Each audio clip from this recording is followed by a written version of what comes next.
Mövzumuz Amerika Birləşmiş Ştatları. İlk əvvəlcə kimdən başlayaq? Bu da bir də Mehribanımızdan başlayaq. Mehriban, sən bizə deyəcəksən Amerikanın hələ kəşf olunmasını. Biz demişdik ki, keçən dərslərimizdə hələ 1000-ci ildə Avropadan üzüb gedərək Amerikaya çatanlar kimlər olmuşdu?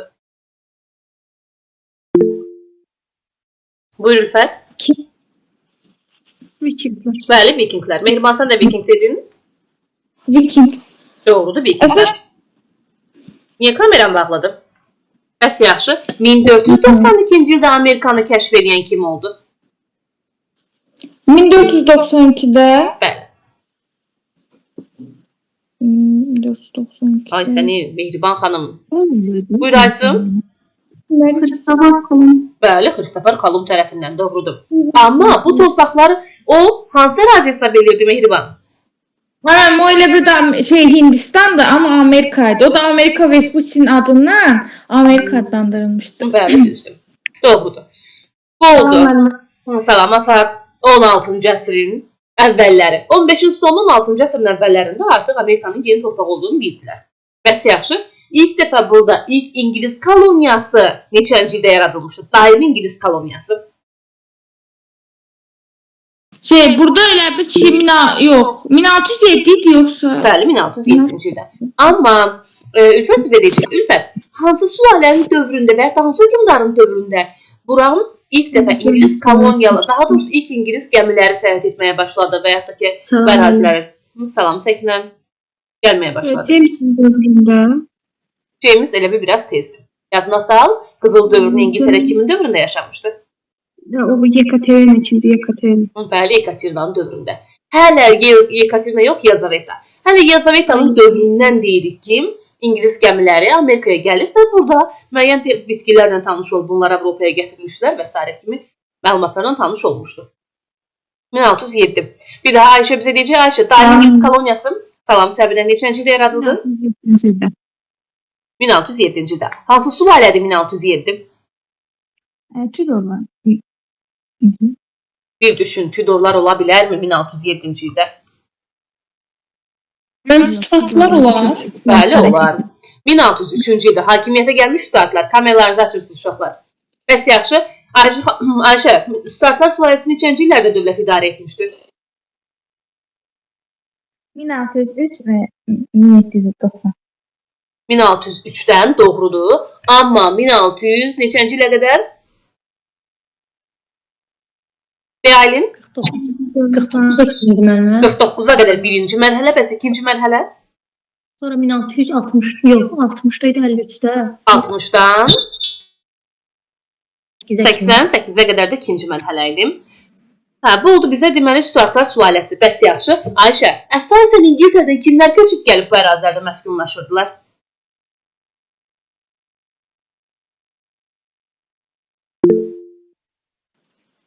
Torpaqsız kəndlər idi. Düzdür, bir torpaqsız kəndlilər, bir də dini təqiblərə bəli, dini təqiblərə məruz qalanlar. İlahi, dini təqiblərə məruz qalanlar İngiltərədə kimlər idi? Elə bir ki, Prutianlar idi. Onlara təqib olundu deyə Hollandiyaya, sonra da Amerikaya gəldilər. Doğrudur. Prutian sözünü yadımızda saxlayırıq. Prus sözün mənası nə idi? Təmiz. Bəli, təmiz sözündən götürülmüşdü. Bəs yaxşı, İngilislər gəlib burada yerli halinə toqquşurdu. Yerli hali kimlər idi? Qızıldərililər deyirdilər ya da hindular. Bəs Avropalılar bura gələnə qədər bunlar hansı ictimai münasibətlərdə yaşayırdı? Hansı dövrdə idilər? Qəbilə icması formunda. Bəli, qəbilə icmasında yaşayırdılar, doğrudur. O demək ki, yəni Avropadan xeyli geri idilər. Avropalılar onlara asanlıqla qələbə qazanmışdı. Bu bir. Bəs yaxşı ilahəm. Yaradılmış İngilis koloniyaları arasında şimalla cənub arasında kim fərqli cəhətlər var idi? Elə şimalda kapitalizm münasibətləri inkişaf edirdi. Torpağı yaxşı deyil idi deyə daha çox manufakturalardan istifadə olunurdu və muzlu əməkdən istifadə olunurdu. Bu da kapitalizm münasibətləri inkişafına gətirdi. Həmçində cənubda amma bunun tam əksi idi. Torpaq yaxşıdır deyə burada amma əkinçi ilə məşğul olurdular. Tütün, çəltik və s. Və burada da muzlu əmək yerinə daha çox quldan istifadə etməyə istəyirdilər. Yerli hindular qul edə bilmədilər. Buna görə də Afrikadan qul gətirdilər. İlk Afrikadan da qullar 1619-cu ildə Hollandiya gəmisindən gətirildi. Əla, düzdür. Uşaqlar, Holland gəmilərini tumberio deyirdilər. Siz nə deməkdir? Ölü daşıyan. Çünki Avropa gəmiləri, yəni bu Holland gəmiləri Amerikaya hardan qol gətirirdi? Afrikadan. Afrikadan insan ovuna çıxıb, insanları vurub, balaca kiçik bir orada ovlanmış insan deyilsə, deməli onların kiçik balaca hücrələr də gətirirdilər, Atlantik okeanını keçirirdilər. Bunların da böyük bir qismi dözə bilmirdi. Əksəriyyəti məhv olurdu. Hətta belə bir statistikada var idi ki, 10 quldan biri ancaq gedib çıxa bilirdi. Həm qullar çox baha idi, buna görə də. Üstəlik də ki, ölü daşıyan gəmi də ifadəsi buradan yaranmışdı. Bəs Ülfət biz eləyəcək. Ülfət, deməli ilk biz qulun gətirilməsini dedik ki, 1619. Bəs qulların gətirilməsini qadağan edən prezident kimdir? Üzr istəyirəm. Bəli, Thomas Jefferson. O hissəni verməmişdim. Nə Thomas Jeffersonu? Xeyr. Bir də quldarlığı tamamilə ləğv edən prezident də deyək, Abraham Lincoln. Ülfət, əsasən bu koloniyalar sayı neçəyə çatırdı ilk vaxtlar və necə idarə olunurdu?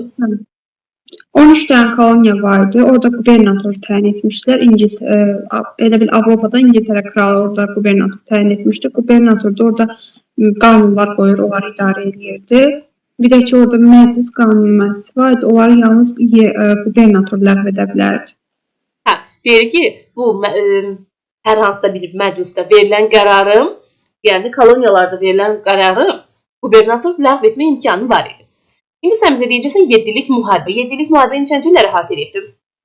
1756-1763-cü ildə ingilislərlə fransızlar arasında olmuşlar. İngiltərə qalib gəlir. Fransanın əlində o Kanada olan ərazilər də özünə sahib olur. Onları ələ keçirir.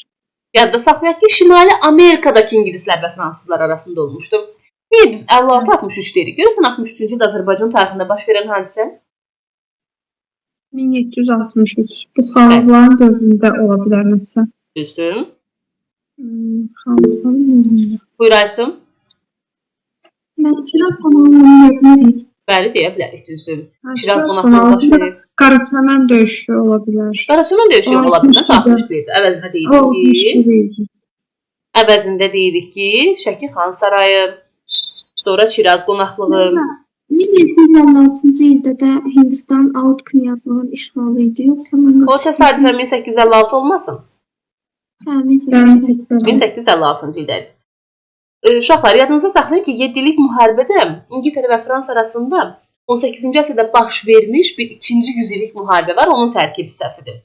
Ona görə bir çox testlərdə siz görəcəksiniz ki, 7-lik müharibə ilə bizim öyrəndiyimiz 1-ci yüzillik müharibəni oxşar fərqli cəhət ediblər. Ülfət, bunun nə kimi oxşar fərqli cəhəti var? Hansı mənim? 100-illik müharibə ilə 7-lik müharibə. 100-illik biz öyrənirdik, 1337 orada o müharibəni bilirsiniz. Orada məsələn ingilislərlə fransızlar arasında olması, ingilislərin qalib gəlməsi, İngiltərə qalib gəlir. İngiltərə qalib gəlir? Yox, orada Fransa qalib gəlmişdir. Burada İngiltərə qalib gəlmişdir. 100-illik müharibə hansı torpaqlar uğrundaydı? O, deməli, belə deyək də, İngiltərə torpaqları idi. Yox, Fransa torpaqları uğrundaydı. Bu isə kral taxtları idi. Bu isə müstəmləkə. Müstəmləkə idi, bəli. Bircə dəqiqə Ülfət, elə bil məni çağırırlar. Bircə dəqiqə gözlə qapıda. Yaxşı.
Yəni, dedik ki, 7-lik müharibə nəticəsində hansı ərazilər ingilislərin əlinə keçdi?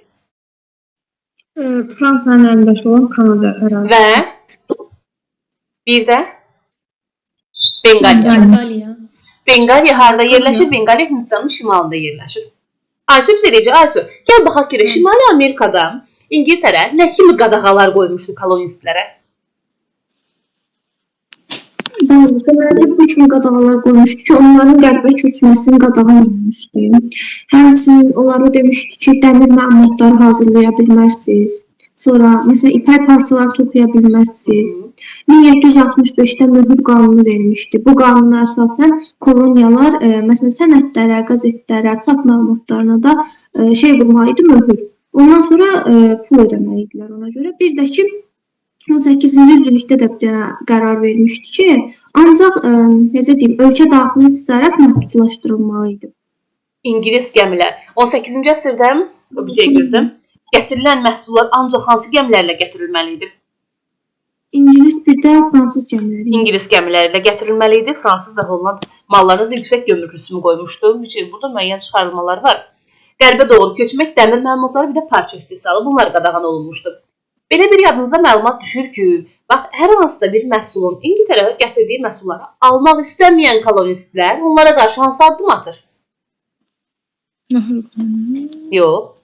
1773-cü ildə. Boston çay qonağı. Bəli, Boston çay qonağı. Boston çay qonağının mahiyyəti nə idi? Mən deyirəm. Bəli. Deməli, mən bu İngiltərənin Austin şirkəti çayları gətirmişdi. O çayları gətirib əhaliyə ucuz qiymətə satmaq istəyirdi. Amma buna etiraz oldu. Orada Hindlu fəal əhali var idi. Hindlu geyimində olan fəal əhali. Hücum edirlər o gəmiyə, çayları tökürlər körfəzə. Ondan sonra da Boston limanı bağlatdırılır. Deməli, İngilis gəmilərini boykot elədilər. Bir daha Afaq bizə deyəcək, Afaq, nə zaman İngilis məhsulları Şimali Amerikada boykot olundu? Eşidirsən, Afaq? Buyur Səkinə. 1773-də mənim. 73-cüdə. Bəs yaxşı, İngilis mallarını indiyənə qədər keçdiyimiz dövlətlər içərisində boykot edən kimlər olmuşdu? Fransızlar olmuşdu. Mənim o deyildi ki, ilk. O qitə blokadası idi. Qitə blokadası tətbiq olunmuşdu. 20-ci əsrin əvvəllərində uşaqlar kimin yadındadır? Buyur İlahə. Mənim Hindistan. Allah, doğrudur, qoçaq qızım. Hindistanda. Deyirik ki, Hindistanda 20-ci əsrin əvvəllərində Afaq heç nə yazmıyordum. Yadda saxlayırıq ki, 20-ci əsrin əvvəllərində İngilislərin məhsullarını Hindistanda almaq istəmədilər, boykot etdilər. Bu da ümumxalq xalq çıxışı idi. Bir də belə bir hadisə 1773-cü ildə Amerika ərazisində baş veribdi. İngilis məhsullarını boykot ediblər. Səkinə, boykot nə deməkdir? Həmin ölkənin mallarını almırlar da mənim. Bəli, almaqdan imtina olunması. Nuray bizə deyəcək, Nuray Sultanova, nə zaman İngilis məhsulları boykot olundu? 1773-də Boston çay qonaqlığında. Bəli, Boston çay qonaqlığında. Və Səkinəm, bu Boston çay qonaqlığına cavab olaraq İngilislər nə kimi addım atır? Mən həmin limana bağlatdırır. Düzdür, həmən liman bağlandı. Bunu yadda saxlayın uşaqlar. Bax, 1773-cüdə İngilis limanı bağlanmışdı. Daha doğrusu İngilislər Boston limanını bağladı. Amma Boston azad olunmasını kim mənə deyəcəkdir? Boston nə zaman azad olunur? Buyur Alim. Mən George Washington eləyirdə Bostonu azad eləyir. Nə vaxt? Müharibənin Gedişatında. Əla düzdür. Saratoga'dan əvvəl. İli varmı, yoxdur. Sadəcə yadda saxlayırıq ki, Saratoga'dan əvvəl. Elə bir şey oxumuşdum. İngiltərədə sən verir. İngiltərəyə. İngilislər gəlir sizə. Hə, indi gəlir. İngilislərin əlində. Boston dedinizə dedim 1773. Aha, tamam. Səslim nəsə oldu, getdi, çıxmırdı buradan. Eyb yox. Nuray Hüseynova bizə deyəcək. Nuray, Şimali biz burada öyrəndik ki, 1-ci İstiqlal müharibəsini neçənci illərə əhatə eləyir? 1775, 1873. 83-cü illər, düzdür. Bəs yaxşı, bir daha Zeynəb yadımıza salacaq. Zeynəb, bu İstiqlal müharibəsini neçənci illərə əhatə elədi? 1-ci İstiqlal müharibəsi.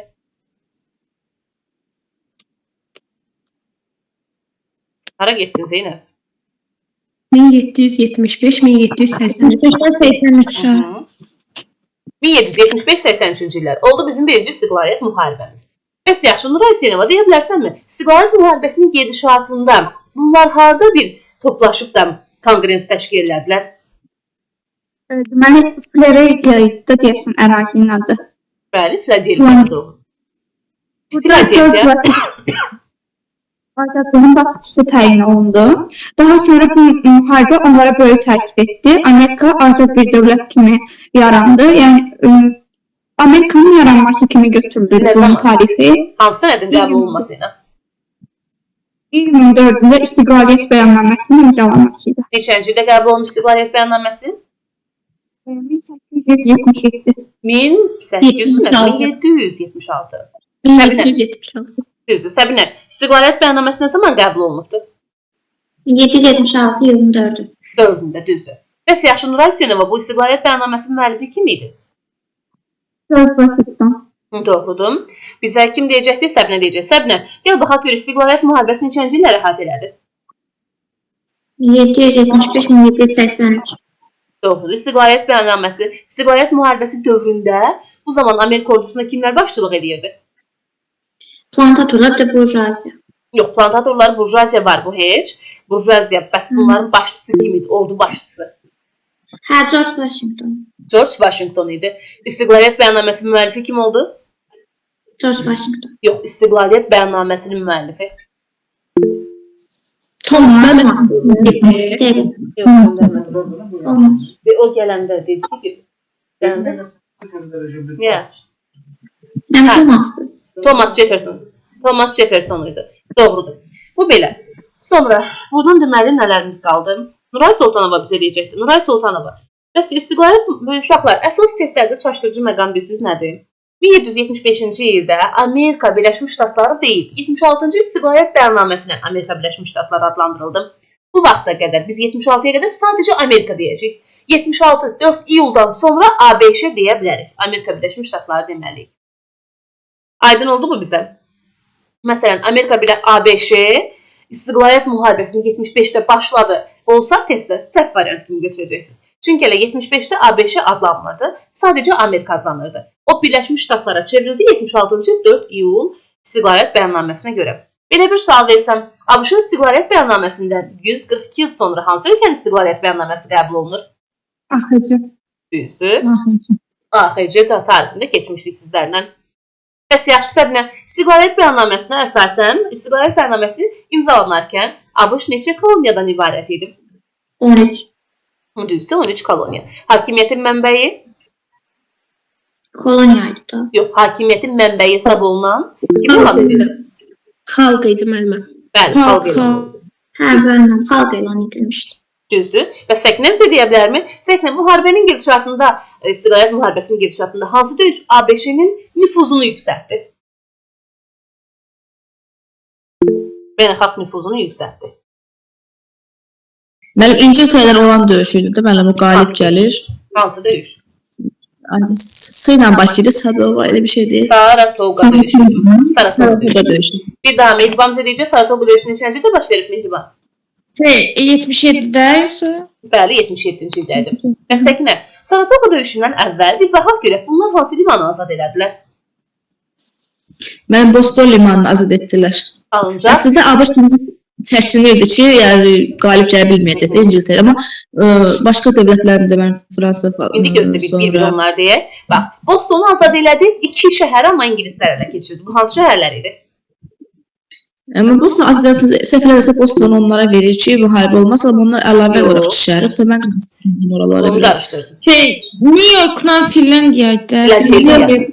Filadelfiyanı məhz ingilislər ələ keçirmişdi. 1777-ci ildə Saratogada elə ki qələbə qazandı, nüfuzu yüksəldi. Bundan sonra Ülfət bizə deyəcək, Ülfət, Benjamin Franklin hansı əraziyə səfər edir? Avropaya göndərdilər, Parisə gedir ki, getsin orada diplomatik danışıqlar aparsın, yardımsın. O da Fransadan yardım alır. Bəs yaxşı, deyə bilərikmi Avropaya elçi göndərmiş başqa kimi tanıyırıq biz? Pyotr, Bir, ikincisi o da şey deyirdi. Azərbaycan tarixindən. Səfərlərdə ola bilərmi? Ya da Uzun Həsən. Ola bilər Uzun Həsən. O Uzun Həsən dediyiniz qoyunlardadır. Səfəvilərdə isə birinci İsmail. birinci Abbas. Bunlar da Avropaya elçi göndərmiş şəxslər idi. Bunlar yadımızda qaldısa, Afaq bizə deyəcək, Afaq, İstiqlaliyyət bəyannaməsi nə zaman qəbul olunur? 1776-da. 76-cı ildə. Bəs yaxşı, İstiqlaliyyət bəyannaməsinin müəllifi kim idi? George Washington. Thomas Jefferson idi. Thomas Jefferson. İstiqlaliyyət bəyannaməsində əsasən hakimiyyətin mənbəyi kim idi? Xalq. Doğrudur, xalq elan olundu. Amma İstiqlaliyyət bəyannaməsinin mənfi cəhəti də var idi ki, mənfi cəhəti nə idi? Qulların bir də hindular hüquqları tanınmadı orada. Bəli, tanınmamış, doğrudur. ABŞ-ın müstəqilliyin, ABC-ın beynəlxalq nüfuzunu yüksəldən döyüş, Saratoga döyüşü. Saratoga döyüşü. Neçənci ildə baş verib Saratoga döyüşü? 1777-ci ildə baş verib. Düzdür. S demişkən, onda gəlin bir S ilə başlayan döyüşləri yadınıza salaq görək uşaqlar. Ayşə, Sarıqalmış döyüşü nə zaman baş veribdi? 1914 deyildi ki. Ayşə xanım, sualım sənə verir. 1915-ci ildə olmuşdu. Osmanlı Cənubi Qafqazdan həmişəlik çıxardılmışdı Rusiya tərəfindən. Birinci Dünya müharibəsində. Həmişəlik deməyək. 1914, 15-in 14-ün dekabr, 15-in yanvar ayında. Sonra başqası ilə başlayan döyüşlərdən Aysu, Suason döyüşü. Suason eradan əvvəl 480-ci ildə idi. Eradan əvvəl yox, sadəcə 486. Bəli, 486-cı ildə idi. Sonra Tsusima döyüşü var idi. Sonra bəli. nə döyüş var idi? Tsusiyama döyüşü var da, amma indi təzə kitablardan çıxarılıb Tsusiyama döyüşü. Nə? Sonra bir dənə Bərs döyüşü də var idi Bəli. Yunanıstanda. Gözləyim bir dəqiqə. Zuray Hüseynova, Salamin dəniz döyüşü. Nə zaman baş verib? Yadımda deyil. Bəli, 480-ci ildə idi. Aylin, Sedan döyüşü nə zaman baş veribdi? Sedan, o hansı dərsləri tanış? Fransa mövzusunun içində idi. Fransa, Rusiya müharibəsində. Bir dəqiqə, Sedan döyüşü. Louis Napoleon məğlub olub əsir düşüb. Buyur İlahə.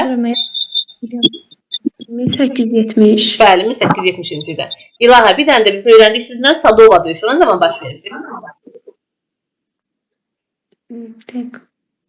Oy, sizi. Buyur Nuray Sultanova. 1866. Bəli, 66-cı ildə idi. Tsusima döyüşü olub. Tsusiyama dəniz döyüşü olub dediyim Ülfət deyəndə Rus-Yapon müharibəsinin gedişatında baş vermişdi. Sadəcə təzə kitablardan çıxarılıb Tsusiyama dəniz döyüşü. Bəs Salamin döyüşü kimlər arasında olub? Bir də Eradan neçənci ildə əvvəl 480-ci ildə baş veribdi Yunanlılarla Həmənlər arasında. Hal-hazırda S ilə başlayan döyüşlərdən bunlar yadımıza düşdü. Suziyan falan var, onlar da ta kitablardan çıxarılıb. Ona görə heç demədik. Sonra, deməli nələrdə qaldıq uşaqlar? Mən dönüş nə vaxt oldu? 1914-ün dekabr, 15-in yanvar ayında. Həm, bəs yaxşı, Aysu, sən bizə deyəcəksən, İstiqlaliyyət müharibəsinin gedişatında ABŞ-ın müstəqilini tanımış Avropa ölkələri, onunla dəstək olan, müttəfiq olan Avropa ölkələri kimlər idi? Məsələn, Fransa var idi orada. Sonra Bəli. Hollandiya. Düzdür. Bir də Bir də İspaniya. İspaniya. Yadda saxlayırıq. İspaniya. Fransa, Hollandiya, İspaniya. Bax, Avropada ingilislər demək olar ki, ətrafındakı müttəfiq qalmadı. Hamısını itirdi. Və müttəfiqlərini itirdiyinə görə hansı döyüşdə məğlubiyyətə uğrayır? 1781-də Yorktown döyüşü olur, orada məğlub olur.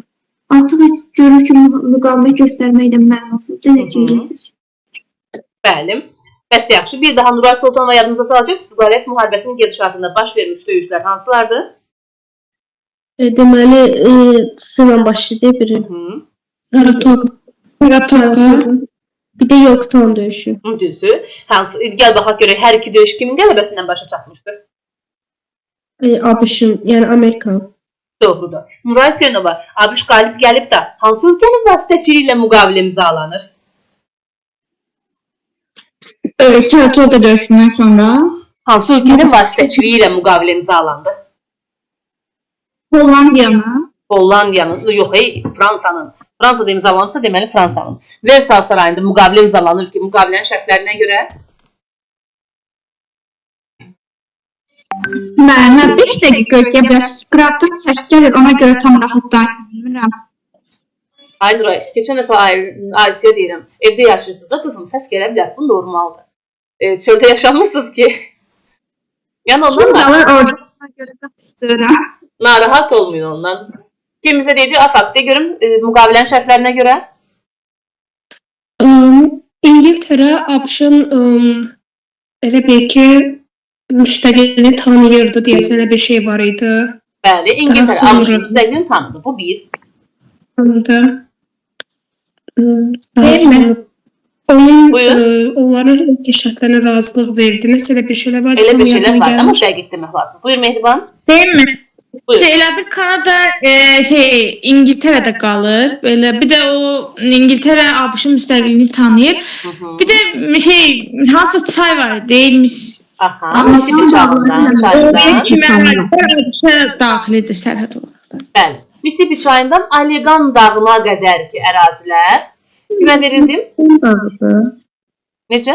Bu Allegan dağı, Michigan dağıdır hal-hazırda o. Allegan dağı. Ola bilər, dəqiq deyə bilmirəm, amma yəqin ki, həmin dağdır. Allegan dağından Mississippi çayına, çünki orada fikirləşirəm ki, o eyni dağdır. Allegan dağından Mississippi çayına qədər ərazilər ABŞ-ın sərhədləri müəyyənləşdirildi. Hə, indi yadda saxlayırıq nəyi? 1783-cü ildə kim bizə deyəcək? Aylin. Aylin, 1783-cü ildə müqavilənin imzalandığı ildə Azərbaycan tarixində baş verən hadisə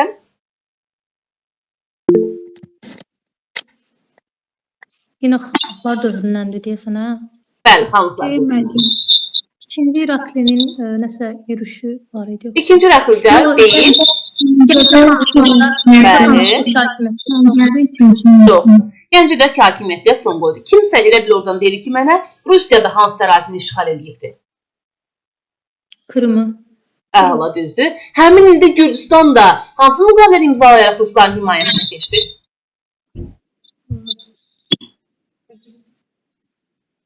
Həmin ildə kim yadınıza salar?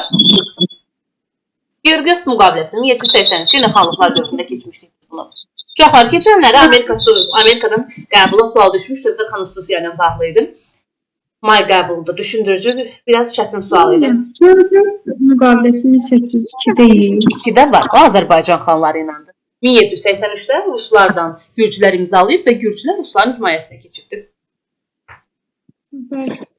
Hə, İlahə bizə bir daha deyəcək bizə, İlahə, bu müqavilənin şərtlərinə görə, yəni 1783-cü ildə imzalanmış müqavilənin şərtlərinə görə İngiltərə ABŞ-ın müstəqilliyini tanıyır və Kanada yenə onun müstəmləkəsi olaraq qalır İngiltərənin. hansı ərazilər verildi İngiltərənin ixtiyarına, Amerikanın ixtiyarına daha doğrusu?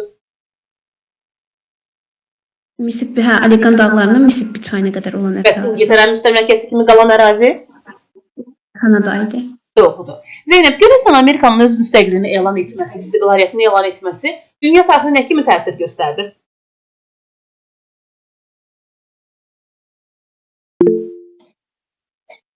Qalib dünya tarixində nə kimi şey elədi? Elə bir ABŞ İngiltərə kimi bir böyük dövləti məğlub edərək özünü isbatlamış oldu. Ərazini genişləndirdi. Aha, müstəmləkə siyasətinə zərbə vurdumu?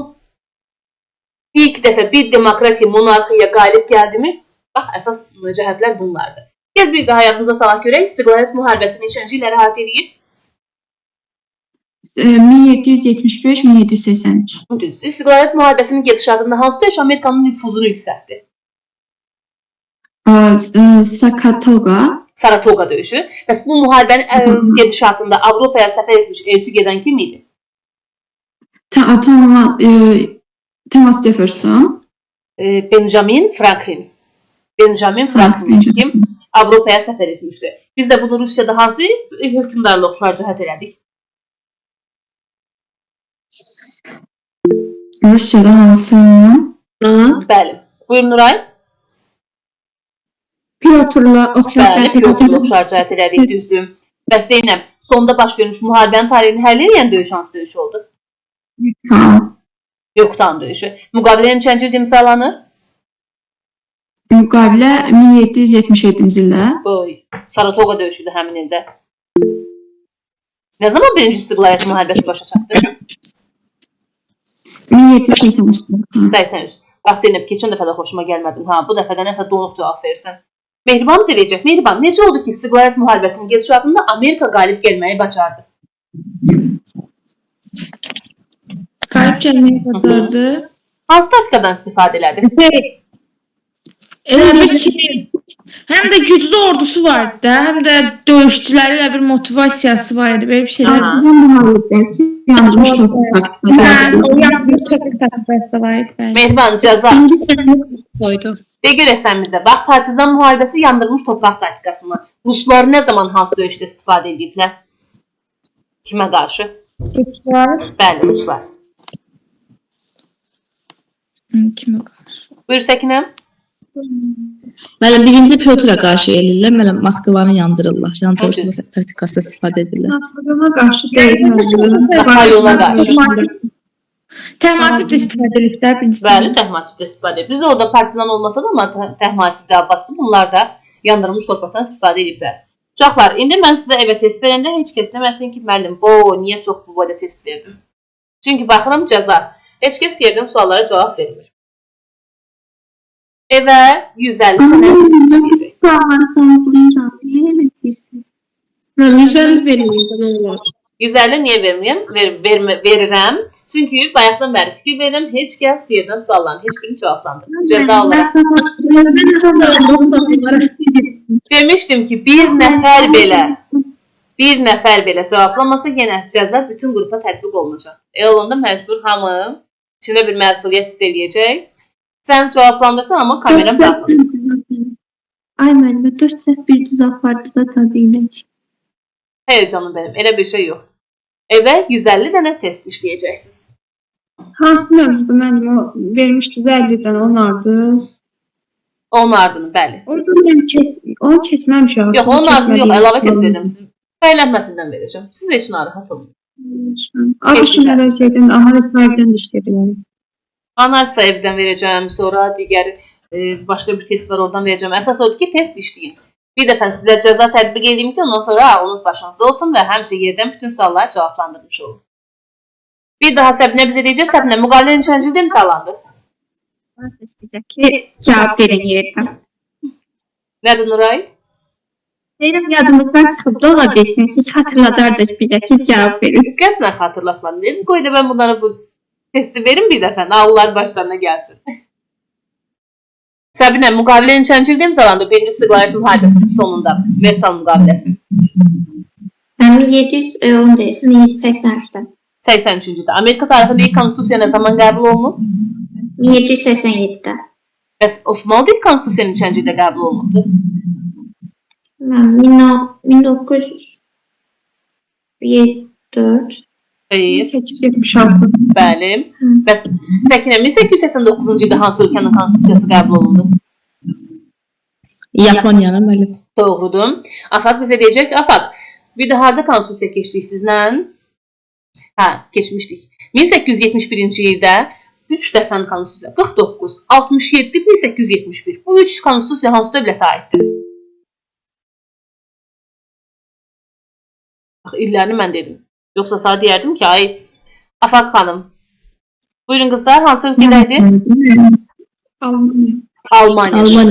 İndi deyin görün. Ay Allah, mən buradan 3 dəfə dedim ya Allah haqqı Almaniya. Deyirəm ki, müəllimə nə cəb mən hay vermiş. Almaniya deyirəm, buradan deyirəm, yəqin səhv deyirəm, müəllimə cavab vermir. Eşitməli. Yenə cəza olaraq sənə bir də görək 1876-cı ildə hansı ölkənin konstitusiyası qəbul olunur? Almaniya, dəqiqə neçə dedi? 1876. Osmanlıda. Osmanlı. Yaponiya konstitusiyası neçənci ildə qəbul olunubdur? Yaponiyada Buyur Səkinə. 1911 1889. 89-cu ildə doğrudur. 1889. Bəs Ayşə bizə deyə bilərmi Ayşə? Amerikanın konstitusiyasına görə Amerikanın inzibati quruluşu necə idi? Qanunverici ilə məhkəməli və icraçı orqanlar var. İnzibati quruluş federativ dövlət idi. Hakimiyyət desəm neçə qola bölünürdü, onu da deyərdim 3 qola bölünür. Uşaqlar, yadınızda saxlayın ki, hakimiyyətin 3 qola bölünməsi prinsipi ilk dəfə Amerikada tətbiq olunubdur. Başlayaq Ayşədən. Ayşə, ali qanunverici orqan necə adlanırdı? Konqres. Konqresin səlahiyyətləri nə idi, neçə qola bölünürdü? Orada elə bence 2 yönə sənəti olurdu. Onu 2 yönə sənəti idarə edirdi. Yəni Şimali Amerikan ayrı idarə edirdi, Cənubi Amerikan ayrısı idarə edirdi. Nümayəndələr də deyəsən ki, prezident onu seçirdi. Bəs yaxşı, yaxşı. Nümayəndələrin prezident özü seçdi. Yadda saxlayırıq. Hə. Bir dəqiqə bunu bağlayayım. Buradan da açıq bir şey var. Buna baxmaq istəyirdim. Federativ deyəndə nətər? Federativ deyəndə nə nəzərdə tutulur? Bax, Azərbaycan da hal-hazırda unitar dövlətdir. Amma yadınızda saxlayırsınız ki, əgər ki, dövlətin tərkibində bir neçə muxtar qurumlar və yaxud da ki, ştatlar olarsa, bu cür idarəetmə sistemi federativ sistem adlandırılır. Yəni, hər bir o ştatın və yaxud da ki, muxtarın özünün daxili qanunvericiliyi, daxili idarəetməsi var. Amma xarici siyasətdə birbaşa rəhbərliyə, mərkəzə tabidir. İndi hal-hazırda Rusiya federativ respublikadır. Tərkibində müxtəlif muxtar respublikalar var. Başqırtıstan, Tataristan və s. Dağıstan Respublikası. Bunlar muxtar respublikalardır. Rusiyanın tərkibində birləşibdir. Amerikanın özü.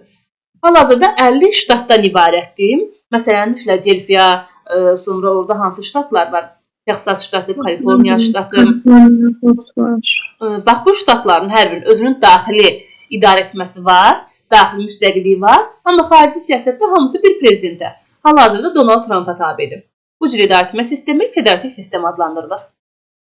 Bir də elə yaxşı sual verdin. Bax, burada qeyd olunur ki, ayrıca bu heç vaxt demək olar ki, qəbula düşməyib testlər, amma qarşımıza çıxa bilər uşaqlar son illərdə. Qəbula düşən keçənləri buradan konstitusiya ilə bağlı oldu. Bax, bu federativ sistemin nə kimi daxili müstəqilliyi var idi? Yəni, hansı qərarlar verə bilərdi federal hökumətlər? Kim deyər uşaqlar? Buyur, Aylin. Bilərdi. Bir də deyəsən ordu toplamaq idi. Bir də milli valyuta eləmək. Bir də ticarətlə bağlı idi. Ticarəti tənzimləmək. Düzdür. Ordu, vergi, ticarət, valyuta. Bax, bunlar hamısını federal hökumətlər, yəni o ştatların, 13 ştatın, 13 koloniyanın hər biri öz daxilində müstəqildir. Bu qərarları verə bilərdilər. Bir daha Aysu bizə deyəcək, Aysu. Amerikada hansı qurumlar seçki yolu ilə tərkibi müəyyənləşirdi? Seçki yolu ilə prezident Və Nümayəndələr Palatası. Prezident və Nümayəndələr Palatası. Mehriban ABŞ Konstitusiyası nə zaman qəbul olunur? 87-də. Konstitusiya əsasən icra edici orqan. Qanunverici Konqres icra edici orqan.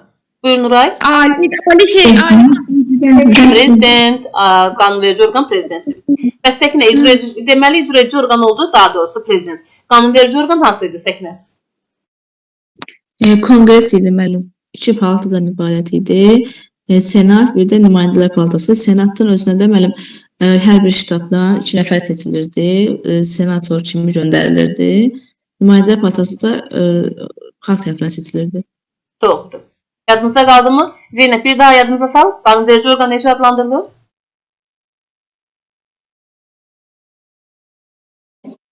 Qanunverici orqan Bəli. Ali məhkəmə idi. Qanunverici orqan deyirəmsə, bu qanun verir. Bax, bütün dövlətlərdə qanun verənlər parlamentdən söhbət gedir. Bunların parlamenti qanunverici orqan, konqres adlanırdı. Həmin o konqres 2 palatadan ibarət idi ki, bu palatalar hansılar idi? Bu nümayəndələr palatası idi. Bir də senat idi. Bəli, senat. Bunun hansı xalq tərəfindən seçilirdi? Hansı senat xalq tərəfindən seçilirdi? Nümayəndələr palatası. Senat hələ 1913-dədir. Senat deyil. Hər ştatın qanunverici orqanı, qanunverici orqanı hər ştatın 2 nəfər göndərirdi senata. Bu olurdu, senatorlar adlanırdı. Sonradan senatorlar da xalq tərəfindən seçildi. Bir də nümayəndələr palatası var idi. Ülfət bizə deyə bilərmi? Ülfət, bəs yaxşı prezidentin nə kimi səlahiyyətləri var idi? Prezident deməli 4 ildən bir seçilə bilərdi. O əsasən orduya başçılıq edir. Ondan sonra xarici işlərə baxırdı. Orduda komandan olurdu. Bir də bu xarici məsələləri nəzarət edir. Veto da verə bilirdi. Veto da verirdi. Bir də qadağan veto qoya bilir. Bəs yaxşı. Onda bir yadıma salın görün biz indiyənə qədər keçdiyimiz şəxslərdən kimin veto qoymaq hüququ əlindən alınmışdı? Romada. Roma deyil. Yo. Deyə Aylin. 69 var idi. Almanya idi. Haraydı? İngiltərə idi. Bəli, İngiltərə idi. Bəli, düzdür. Romada veto qoyanlar. Verən Bir də də var idi. gözləyin bir dəqiqə.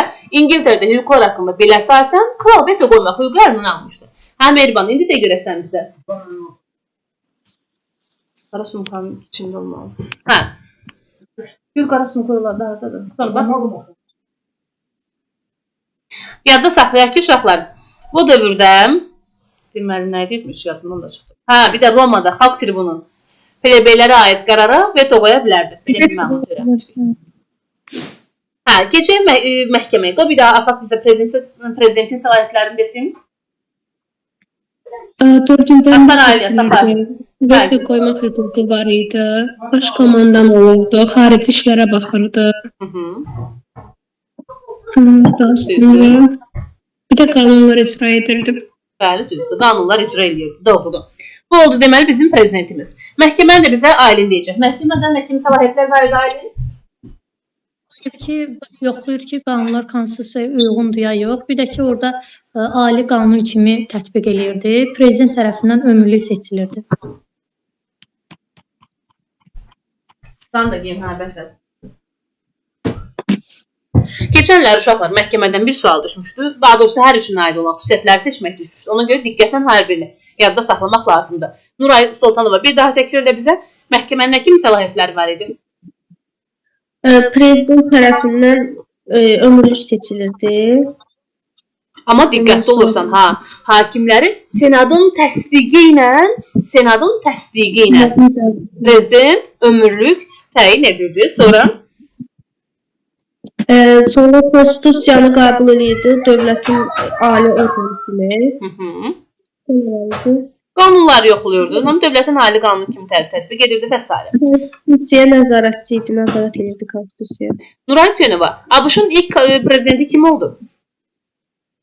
George Washington. $1 üzərində əksi təsvir olunan George Washington. Bəs yaxşı. George Washington neçənci il ərzində prezident vəzifəsini yerinə yetiribdi? 1787 idi. Bir də 89. 1789 1901. 1901 nədir? Ta neçə il bu yazıq qarğadı? 200 il yaşasın. 10 il hakimiyyət olub. 1809. 1789-dan 99-a qədər 10 il hakimiyyətdə olmuşdur. Səbinə, Amerikanın ilk prezidenti Mənim George Washington. neçənci illərdə prezident səlahiyyətlərini yerinə yetirdi? Mənim 1789-dan 1899-a qədər. Düzdür. Ayşur, hüquqlar haqqında bir nə zaman qəbul olundu Amerikada? Əvvəlcə Amerikan deyə sonra. Mahiyyəti nə idi hüquqlar haqqında bilin? Vətəndaşlara söz, vicdan, nə bilim, din azadlığı hüququ verir. Söz, mətbuat, vicdan azadlığı verdi. İkinci qərarı? İkinci qərar elə bir ki, əgər məhkəmə olmasa, yəni həbs cəzası olunurdu. Məhkəmə olmalıydı, sonra həbs cəzası olmalıydı. Məhkəmənin hökmü olmadan heç kəsi axtarmaq və həbs etmək olmazdı. Bir daha ilahə təkrar elə. Hüquqlar haqqında bilin mahiyyəti nə idi? İnsanlara mətbuat, söz, din, vicdan azadlığı verildi. Bir də məhkəmənin hökmü olmadan kimisə həbs etmək olmazdı. Doğrudur. Mehriban, İngiltərədə hüquqlar haqqında bir nə zaman qəbul olunub? İngiltərədə, ha? İngiltərədə Bəli. Təzəcə keçmədik mi, ay Mehriban? yadımdan çıxdı. Buyur uşaqlar deyin. 1689. Bəli, 1689-cu ildə. Uşaqlar, bizim Anar Sayevdən mövzumuz Rusiya aid testimiz var idi, 50 dənə. Yoxlamısınız da testləri. Mən hamısını işləmişəm, 117 dənə hamısını. Qəşəng, əla. Ama sınıfı yoksa mənə dim topludan vermişdiniz. Dimdən də vermişdim, Anar Sayevdən də vermişdim. Çox da. Anar Sayev ikinci səndən niyə bura qoymamışam?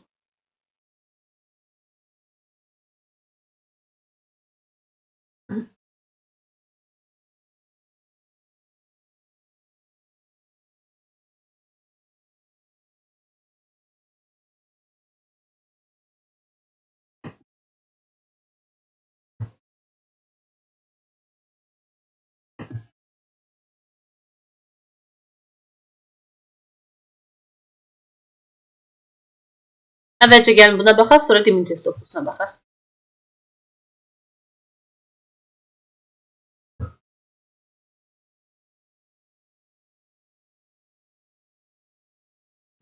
Səhifə 196. Müəllimə, bizim bir dənə testimiz var ya, Rusiya Osmanlı 17-18-ci əsrlərdə onu oxuyacağam. Hatta onu deyirəm, ondan sonra yox. Bunu baxaq, sonra da onu baxaq. Bu neçənci il nəşridir? Bu 23 nəşrdir, elə? Bəli, bundan işləmiş.